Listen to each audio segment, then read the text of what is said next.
नमस्कार, मी सौ मोहिनी मंदार वैद्य। मी श्री गणपती संस्थान महड म्हणजेच अष्टविनायकापैकी जे वरदविनायकाचं मंदिर आहे महड येथे, तिथे मी कार्याध्यक्ष म्हणून काम करते।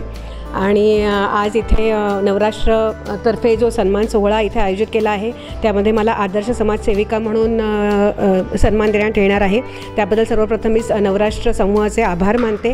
आणि मला विशेष करून कौतुक करावं असं वाटतं की कारण कसं असतं की कुठच्याही कामाची जेव्हा आपल्याला असं काही सन्मान मिळतो किंवा कौतुकाची थाप मिळते, तेव्हा त्याचा एक आनंद तर वाटतोच, पण त्याहीपेक्षा ते प्रोत्साहनपर असतं आणि त्यामुळे आपल्याला अजून अधिकाधिक चांगलं काम करण्याची प्रेरणा मिळते। तर त्यामुळे मी नवराष्ट्राचे मनापासून माझ्या वतीने आणि सर्व ज्यांचा इथे सन्मान होणार आहे त्या सर्वांच्या वतीने मी आभार मानते की ते अतिशय उत्कृष्ट उपक्रम करत आहेत, जेणेकरून समाजामध्ये अजून अधिकाधिक चांगलं काम व्हायची प्रेरणा मिळेल। आणि ह्या निमित्ताने मी वरदविनायकाकडे प्रार्थना करते की माझ्या हातून यापुढेही आयुष्यभर अशीच अखंड समाजसेवा घडत राहो।